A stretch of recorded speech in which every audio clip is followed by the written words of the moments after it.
अरे अरे बस करो, बहुत हो गया नहाना, अब घर चलते हैं, मुझे तो ठंड लगने लगी है। उसका इतना कहना था कि समायरा और नूर ने हाथों से ही उसके ऊपर पानी डालना शुरू कर दिया। तू बहुत जल्दी उकता जाती है, आज तुझे जाने नहीं देंगी। जब तक हमारा दोनों का मन नहीं भर जाता पानी में खेलने से, तब तक तू भी नहीं जाएगी। अभी समायरा इतना ही बोली थी कि नूर को पानी के अंदर किसी की आहट महसूस हुई, जिससे उसके चेहरे का रंग उड़ गया। वो थोड़ा पीछे हटी। उसने एक बार समायरा को देखा जो फलक के ऊपर पानी डाल रही थी। नूर की बेचैनी उसको दिखाई नहीं दे रही थी। देखते ही देखते नूर को किसी विचित्र शक्ति ने पानी के अंदर खींच लिया। पानी में तेज शोर हुआ तो फलक और समायरा ने पीछे मुड़ के देखा। अब सिर्फ नूर के बाल ही उनको नजर आ रहे थे, जो पल भर में ओझल हो गए। अरे ये नूर कहाँ गई? नूर कहाँ गई? हाँ नूर कहाँ हो? कहाँ हो तुम? अरे मजाक मत करो, ऊपर आओ। देखो मैं जानती हूँ तुम हमारे साथ मजाक कर रही हो, अब और न सताओ और बाहर आ जाओ, जान हलक में अटक गई है। समायरा के बोलने का कोई फायदा नहीं था, क्योंकि नूर अब गायब हो चुकी थी। फलक और समायरा ऐसे खड़ी थी जैसे उनका सब कुछ खो गया हो। समायरा हिम्मत से काम लो, इस पानी में कब तक खड़ी रहेंगी? हमको बाहर निकलकर किसी से मदद लेनी होगी। नहीं नहीं, मैं अपनी सहेली के साथ यहाँ आई थी और उसी के साथ बाहर जाऊंगी पानी से। जब तक वो लौट कर नहीं आती तब तक नहीं जाऊंगी। समायरा के सिर पर जैसे पागलपन सवार हो गया। फलक हिम्मत करके उसको पानी से बाहर लाई। मेरी बात ध्यान से सुनो, वो तालाब के अंदर गायब हो गई है। उसके बाल देखे थे मैंने अंत में, ऐसा लग रहा था जैसे वो हमसे कुछ कहने की कोशिश कर रही हो। अब हमारे पास एक ही रास्ता है, हमें उसकी मदद लेनी होगी। उसकी बात सुनकर समायरा जैसे गहरी सोच से बाहर आई हो और उसको कोई तो अपनी सहेली तक पहुंचने का सुराग मिला हो। किसकी मदद? किसकी मदद की बात कर रही हो तुम? वो ही अघोरी। अघोरी? तुमने सोच भी कैसे लिया हाँ कि हम लोग उस अघोरी की मदद लेंगे? दूसरा कोई रास्ता है तुम्हारे पास? नहीं, पर उसको लेके ही अब घर जाएंगे, उसके पहले नहीं। अभी अघोरी के पास चलते हैं, इससे पहले गांव में ये बात फैल जाए। समायरा फलक को लेकर वहाँ से निकल चुकी थी। रास्ते में समायरा के पिता उन्हें मिले। अरे बेटा कहाँ जा रही हो तुम? अरे कब से तुमको ढूंढ रहे हैं। बेटा जी, खबर भी है आपको? क्या बोल के निकली थी आप घर से? याद है या फिर आपको याद दिलाएं हम? पिताजी याद है, बोल के निकली थी कि कल मेरा विवाह है, आज सहेलियों के साथ आखिरी शाम थी। हाँ तो बेटा जी अब बिता ली ना आखिरी शाम। चलिए अब घर चलें। तू चाचा के साथ जा, ब्याह की तैयारी कर, नूर को मैं ढूंढ के लाती हूँ। तुम्हें अकेले नहीं जाने दे सकती, मैं भी चलूंगी। पर कैसे? कल ब्याह है तुम्हारा, घर वालों को, बाकी के लोगों को क्या जवाब दोगी? वो देख लेंगे। हाँ ये क्या बात हो रही भाई खुसुर फुसुर। हाँ चलो घर चलो।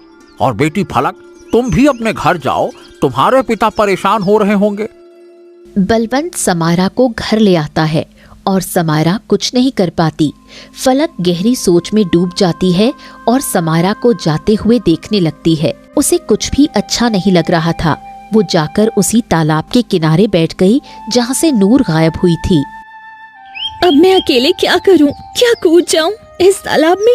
या तो अपनी सहेली को ढूंढ कर ले आऊंगी या फिर कूद के मर जाऊंगी। वो जैसे ही कूदने वाली थी तभी किसी ने उसका हाथ पकड़कर खींच लिया।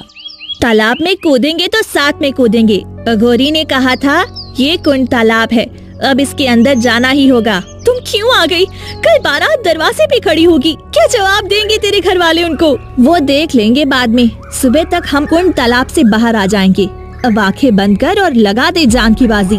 दोनों सहेलियां हाथ पकड़ती हैं और तालाब में कूद जाती हैं। नीचे जाते जाते उनकी सांसें अटक जाती हैं। उस अघोरी ने झूठ कहा था, ये कुंड तालाब है। कोई कुंड तालाब नहीं है ये, यहाँ सिर्फ पानी है। अब हम मरने वाले हैं, ईश्वर को याद करते हैं। मरना ही तो था, विवाह कर लेती। तेरी आखिरी ख्वाहिश तो पूरी हो जाती ना विवाह करने की।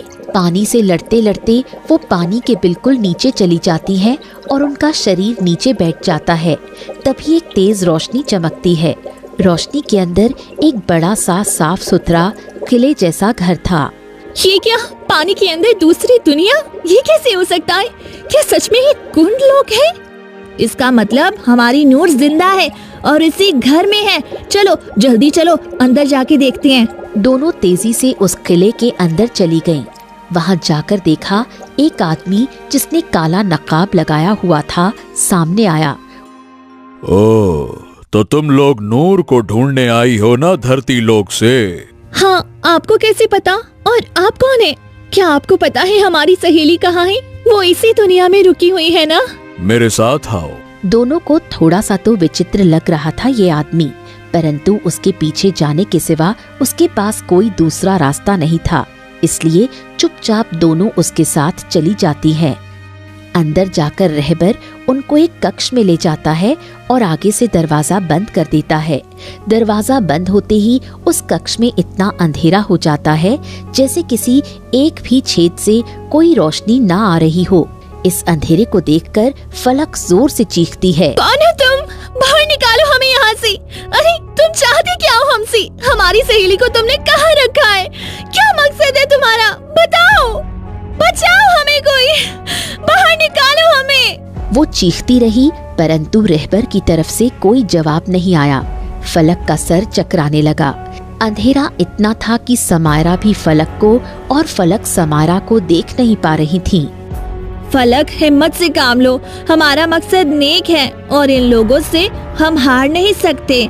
ये हमें तोड़ना चाहते हैं, हमको टूटना नहीं है। मेरा दम घुट रहा है, मुझे सांस नहीं आ रही है। इतना बोलते ही फलक मूर्छित होकर जमीन पर गिर गई।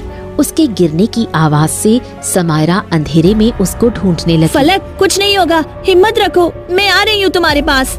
समायरा टटोल टटोल कर फलक के पास पहुंची और फलक के सिर को सहलाने लगी। फलक, देखना, लोग कहते हैं अंधेरे के बाद रोशनी आती है, हमें बस उस रोशनी को ढूंढना है। समायरा ने बहुत प्रयास किया वहां से निकलने का, परंतु निकल नहीं पाई। बाहर आओ, तुमको मालकिन ने बुलाया है, आओ। मालकिन? ये मालकिन कौन है? रहबर ने कोई जवाब नहीं दिया। समायरा ने फलक को सहारा दिया और दोनों गिरते पड़ते हालात में बाहर आ गईं। बाहर की रोशनी कम ही थी, फिर भी कम रोशनी देखकर ही उनकी आंखें चौंधिया गईं और जब पूरी आंखें खोलीं तो दोनों को अपनी आंखों पर यकीन नहीं हुआ। नूर एक बड़े से सिंहासन पर बैठी थी। फलक, देखना, हमारी सहेली मिल गई। यहाँ हमारा हाल भूख और अंधेरे से खराब हो गया और तुम यहाँ आराम से बैठी हुई हो। अरे कैसी सहेली हो तुम, देखने भी नहीं आई। मेरा घर पसंद नहीं आया? तुम्हारा घर? हाँ, मेरा घर, यही तो रहती हूँ मैं पिछले 20 वर्षों से। 20 वर्ष की तुम हो भी नहीं। मजाक करने के लिए पूरा जीवन पड़ा है। अभी घर चलती हैं, सब परेशान हो रही होंगी और तुम तो जानती ही हो, आज समायरा का विवाह है। देरी हो गई तो बारात वापस चली जाएगी, फिर कभी उसका विवाह नहीं हो पाएगा। गांव वालों को जानती हो ना, कैसे कैसे लोग हैं, पंचायत बिठा लेंगे वो लोग। फलक की बात से नूर को कुछ फर्क नहीं पड़ा तो अमायरा को गुस्सा आया। वो फलक को वहीं छोड़ नूर के पास आकर खड़ी हो गई और उसको खींचते हुए बोली, नूर, बहुत हो गया मजाक, चल गांव चलते हैं। मुझे डर लग रहा है, क्या जवाब दूंगी बाकी के लोगों को। समायरा ने जैसे ही नूर का हाथ पकड़ा, नूर ने उसको जोर से धक्का दिया जिससे अमायरा दूर जा गिरी। तुम दोनों पागल हो जो मेरे पीछे यहाँ तक चली आई। अरे मूर्खो, इतना नहीं समझ पाई? ये मेरी एक चाल थी तुमको यहाँ लाने की, और देखो तुम मेरे जाल में फंस गई। मुझे तो ये समझ ही नहीं आ रहा, तुम इतनी मूर्ख कैसे हो सकती हो? क्या कहना चाहती हो? साफ साफ कह दो, क्योंकि कल से अब तक भूख और अंधेरे ने और इस सुनसान जगह ने दिल को शमशान जैसा बना दिया है। एक रात यहाँ रहने के बाद समझ आ गया है, यहाँ कुछ तो बड़ा रहस्य है। अब शुरुआत तुम ही कर लो। मेरा सच जानना चाहती हो ना? तो सुनो, मैं तुम्हारी सहेली नहीं थी और तुम यहाँ तक आ सको इसीलिए तुमको सहेली बनाया, ताकि समय आने पे तुमको यहाँ कैद कर सकूं। वैसे मूर्खता की हद होती है। 2 साल मेरी सहेली बनी रही, आज तक कभी ये भी नहीं पूछा कि मेरा परिवार कहाँ है और मैं तुम्हारे घर क्यों नहीं जाती? जहाँ तक मेरा अंदाजा है, गांव की सहेली एक दूसरे के घर आती जाती रहती है ना? क्योंकि तुम बोलती थी दोस्ती बस घर के अंदर तक नहीं जाएगी। अब मुझे समझ में आ रहा है तुम ये सब क्यों बोलती थी। अब मैं सच्चाई जानना चाहती हूँ। बोलो, क्या रहस्य है तुम्हारा? क्या सच में तुम मेरी सच्चाई जानना चाहती हो? हाँ, ये बात 20 वर्ष पहले की है। माँ, कहाँ हो आप? देखो ना, बाहर कोई आपको बुला रहा है। अरे बेटा, कौन है? अंदर बुला लो। वो हमारा पड़ोसी है ना, उनके यहाँ कल विवाह है, जिसके लिए आपने मुझे लाल चुन्नी और पीला लहंगा बना के दिया। वो लोग आए हैं। अच्छा, तो बस विवाह का न्योता देने आए होंगे। नहीं माँ, वो आपसे कुछ बात करना चाहती हैं। मैं देखती हूँ। सावित्री उठकर बाहर चली गई। दरवाजे पर मोहनदास खड़े थे। बहन जी, एक जरूरी बात करनी थी आपसे। आपको तो पता ही है, परसों मेरे बेटे का विवाह था, परंतु अचानक लड़की बीमार पड़ गई और मर गई। अंदर आओ। सावित्री मोहनदास को अंदर बुलाकर लाई। परंतु अचानक लड़की बीमार पड़ गई और मर गई। हे ईश्वर, ये कैसे हो गया? देखो बहन जी, बीमारी, जिंदगी और मौत, ये तो ऊपर वाले के हाथ में है। अब गांव वाले तो यही कह रहे हैं कि विवाह में सुख नहीं लिखा था, इसीलिए लड़की मर गई। गलत जगह विवाह होने से बेहतर है कि इंसान मर जाए। कई घरों में हम अपने पुत्र का रिश्ता लेकर गए, परंतु कोई भी मान नहीं रहा विवाह के लिए। इस गांव में सबसे ज्यादा तो नहीं, पर अच्छे लोगों में हम आते हैं। हाँ, सही कह रहे हो। तुम लोग तो बहुत जमीन वाले हो। फिर क्यों कोई अपनी बेटी नहीं देना चाहता आपके घर में? पता नहीं, इसीलिए मैं आपके घर आया हूँ। क्या आप नूर का विवाह मेरे पुत्र से करेंगी? क्योंकि मैं आपको जानता हूँ, आप पुरानी बातों को नहीं मानती। आप पे कोई जोर जबरदस्ती नहीं है। आप चाहे तो मना भी कर सकती हैं, परंतु मैं चाहता हूँ कि मेरे पुत्र का विवाह उसी मुहूर्त में हो जो तय हुआ था, और मेरा पुत्र भी होने वाली पत्नी के अचानक मरने से सदमे में आ गया है। उसको भी गम भुलाने में आसानी होगी। इसमें सोचने समझने वाली कोई बात नहीं है। मैं इस विवाह के लिए तैयार हूँ। मेरी नूर ऐसे तो लाखों में एक है, परंतु श्याम भी बहुत सुंदर और अच्छा नेक लड़का है। हम इस विवाह के लिए तैयार हैं। और इस तरह नूर और श्याम का विवाह हुआ। 4 साल बीत गए।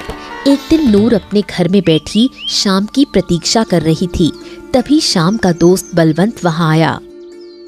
अरे भाभी, आप अपने घर का रास्ता भूल गई हैं क्या?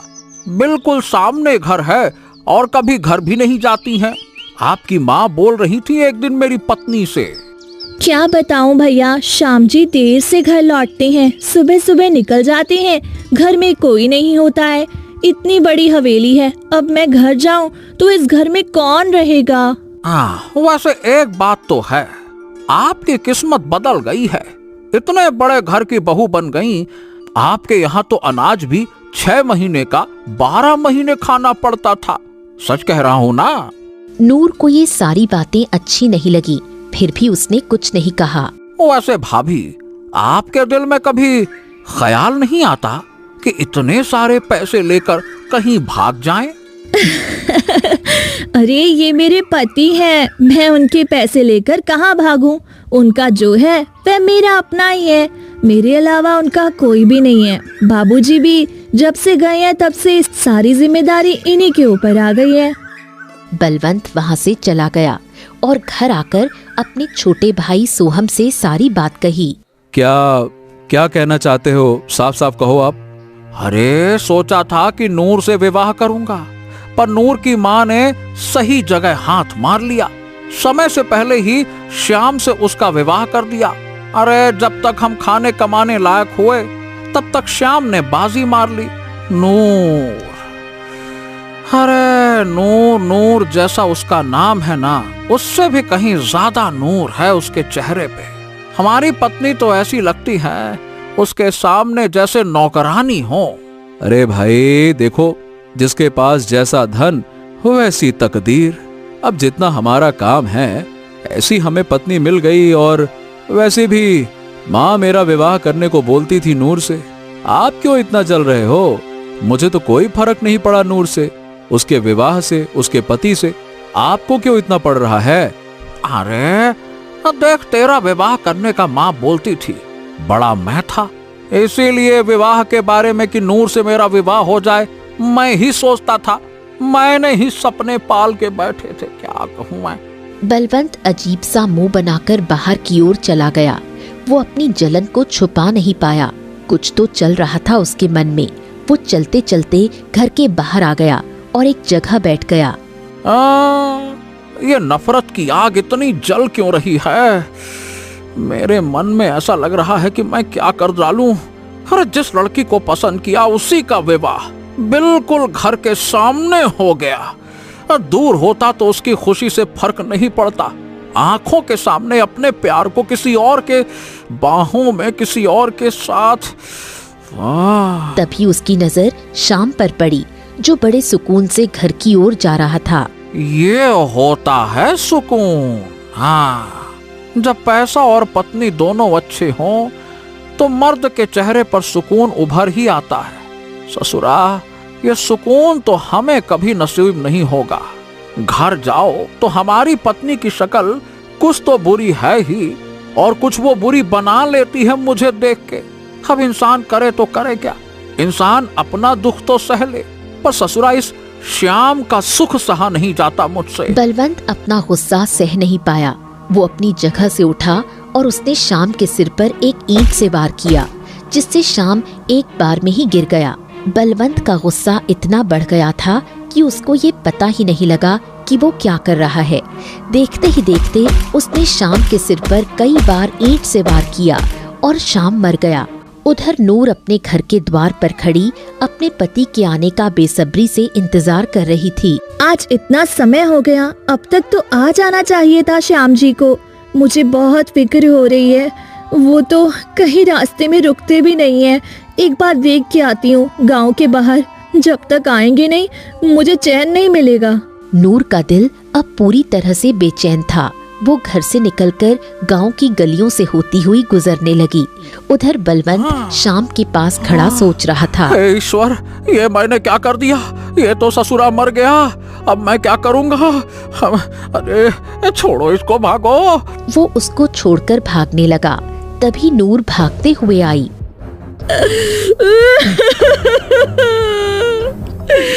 बलवंत, तुमने मेरे पति को मार डाला। अरे ससुरा श्याम तो मारा गया, नूर ने भी देख लिया। अब तो ये मुझे सजा दिला कर रहेगी। अब मैं क्या करूं, क्या करूं, क्या करूं, क्या करूं? ऐसा नहीं हो सकता। आप मुझे छोड़ के नहीं जा सकते। मैं आपको खो नहीं सकती। आपके सिवा मेरा दुनिया में कोई भी नहीं है। मेरा सुहाग गुजर नहीं सकता। उठिए, उठिए। उठिए। हाँ, अभी ये जब तक अपने विलाप में है तब तक तो ठीक है। जब ये होश में आएगी तो मुझे सजा जरूर दिलाएगी। इसका कुछ ना कुछ तो करना पड़ेगा, करना पड़ेगा। क्या करूं, क्या करूं, क्या करूं? वो भागकर सोहम के घर आया। हाँ, सोहम! अरे सोहम, दरवाजा खोल! अरे सोहम, दरवाजा खोल! अरे कौन है इतनी रात को? अरे दरवाजा खोल जल्दी से, आवाज मत कर, जल्दी आ। क्या हुआ भैया? आप इतने घबराए हुए क्यों हो? मैंने श्याम का खून कर दिया। क्या? क्यों? ये आपने क्यों किया भाई? समय नहीं है मेरे पास। जल्दी चल, इससे पहले कि सुबह हो जाए और लोग जाग जाएं। मेरे साथ चल। अरे तो मैं कहाँ जाऊं? नूर ने मुझे अपने पति का खून करते हुए देख लिया है। वो मुझे सजा जरूर दिलाएगी। इससे पहले कि वो होश में आ जाए हमें उसको रास्ते से हटाना होगा। क्या बात करते हो भैया? एक खून के ऊपर से एक और खून? आसान है क्या ये सब? हलवा है क्या? आप कर सकते हो, मैं किसी का खून नहीं कर सकता। दिमाग खराब है क्या? अरे तो क्या अपने भाई को मरने देगा तू? खून के रिश्ते अब सफेद हो गए क्या? क्या बातें करता है तू रे? ठीक है भाई, चलो चलते हैं। अब जैसा आप बोलो वही करेंगे। आपको बचाने के लिए तो कुछ भी करूंगा। चलो। दोनों चलते हुए श्याम और नूर के पास आए। नूर उनको देखकर अपनी जगह से खड़ी हो गई। बलवंत, तुमने मेरे पति को मार डाला। तुझे जिंदा नहीं छोड़ूंगी मैं। मेरे पति का क्या कसूर था, मुझे ये तो बता दे। कसूर कुछ नहीं था, बस मैं जल्दी गुस्से में आ जाता हूँ नूर। आज भी गुस्सा सर पे चढ़ गया और उसमें तुम्हारा पति मर गया। सच कहता हूँ नूर, उसको मारना नहीं चाहता था, परंतु जब गुस्से में होता हूँ ना, मैं आपा खो देता हूँ। राजा के पास जाऊंगी, अपने पति के लिए इंसाफ मांगूंगी। देखो तुम वहाँ नहीं जा सकती हो, क्योंकि इतना बोलते ही बलवंत ने नूर को भी ईंट से मारना शुरू कर दिया। वो अपने पति की लाश को देखकर पहले ही मर गई थी।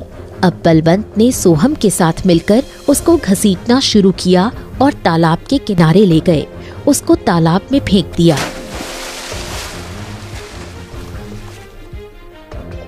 भाई ये मर तो गई होगी ना, पक्का है? अरे इतनी ईंट में तो उसके पति ने दम तोड़ दिया, फिर ये किस खेत की मूली है? ये तो एक लड़की थी। अब एक काम कर, उसके पति की लाश को भी इसी तालाब में डाल देते हैं। उसकी आंखें बंद हो गईं। वो गिरती जा रही थी। गिरते गिरते वो कुंड लोक के किले के द्वार के पास आकर गिरी। उसके गिरते ही एक बूढ़ी औरत दौड़ कर आई। उस बूढ़ी ने देखा नूर के शरीर में कुछ ही सांस बाकी थी। उसका शरीर पूरी तरह टूट चुका था। कुछ जीने की आस भी खत्म हो गई थी और कुछ वो जीना भी नहीं चाहती थी। मुझे इसको बचाना होगा। बुढ़िया नूर को किले के अंदर ले गई और उसके जख्मों पर लेप लगाया, परंतु नूर की हालत बहुत नाजुक थी। अब मुझे अपनी शक्ति का प्रयोग करना होगा। कोई इंसान अधूरी आरज़ू लेके मर जाए तो उसकी आत्मा सुकून नहीं पाती, और ये इस दुनिया में आई है तो जरूर किसी मकसद से आई है। इस तालाब में ना जाने कितने लोग गिरते हैं, यहाँ तक आज तक कोई नहीं आया। बुढ़िया ने आंखें बंद की और कुछ पढ़ने लगी। उसके पढ़ते ही कुछ अक्षर हवा में घूमने लगे और वो अक्षर नूर के जिस्म में समा गए। जो नूर आंख नहीं खोल पा रही थी, उसके जख्म पल भर में गायब हो गए और वो उठकर बैठ गई। कहाँ हूँ मैं? आप कौन है? क्या मैं मर गई या जिंदा हूँ? तेरी मिली हुई जिंदगी के कुछ पल बचे हैं। मैंने तुझे जादुई शक्ति से जोड़ दिया है। अब तू जिंदा रहेगी। जब तक तू चाहे तब तक तेरी जिंदगी चलेगी। तेरी जिंदगी के दिन आज से रुक गए। ना तुझे गर्मी लगेगी, ना तुझे सर्दी लगेगी, और ना ही तेरी जिंदगी बढ़ेगी। जब तक मैं चाहूँ, मतलब तेरी उम्र आज यही रुक गई। तू 20 वर्ष की है ना, हमेशा 20 वर्ष की ही रहेगी। और आज से तुझे तेरी अच्छाइयाँ छोड़ के तुझे मेरी इस काली दुनिया में रहना होगा। यहाँ दुनिया जैसा तो नहीं है, रोशनी, सुंदरता और स्नेह, नफरत, परंतु शक्ति है जिससे जो चाहे तो छीन सकती है। अब मुझे रोशनी में रहकर भी क्या करना है? मेरी जिंदगी की रोशनी मेरे पति के साथ खत्म हो गई। अब से मेरा एक ही मकसद है, उस बलवंत का अंत। और उसके बाद मैं इस अंधेरी जगह की मालकिन बन गई और धरती पे आ गई। तुम लोग से दोस्ती की ताकि तुम्हारे दोनों के पिता को वो दर्द दे सकूं जो उसने मुझे दिया था। संतान का दुख सबसे बढ़कर होता है। तुम दोनों को मैं यहाँ इसीलिए लाई ताकि तुम भी वो कह सको जो मैंने 20 साल कहा। पिताजी ने ये सब किया तुम्हारे साथ, तो 20 वर्ष तुम इस अंधेरे में रह रही हो।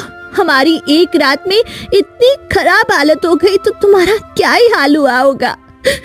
मुझे ये कहते हुए शर्म आ रही है। सोहम, मेरे पिताजी, अब हम इससे आगे क्या कहें? तुम चाहो तो हमें अभी के अभी मार सकती हो, परंतु क्या पिताजी को एहसास भी है जो उन्होंने नूर के साथ किया है? मुझे नहीं लगता उन्हें एहसास भी होगा। वहीं बलवंत तालाब के किनारे खड़ा हुआ था। अघोरी उनके साथ था। तुम दोनों की बेटी आई थी मेरे पास। वो इस दुनिया में जाना चाहती थी। मैंने मना भी किया, परंतु वो नहीं मानी। मेरे द्वार पे बेटी की बारात खड़ी हुई है। मेरी बेटी के भतीजी इस दुनिया में चली गई।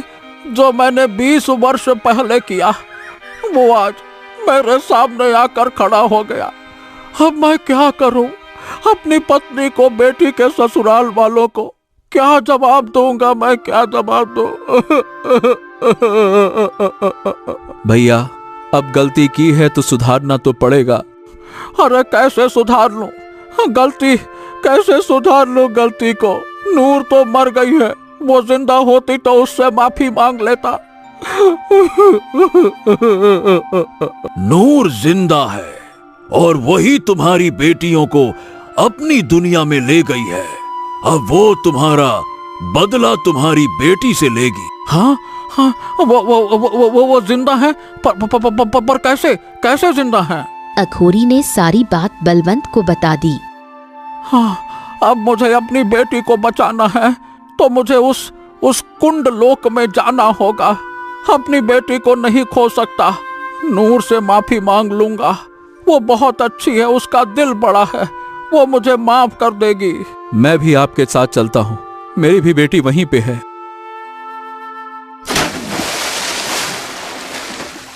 दोनों कुछ ही देर में कुंडलोक पहुंचे और नूर के पैरों में गिर गए।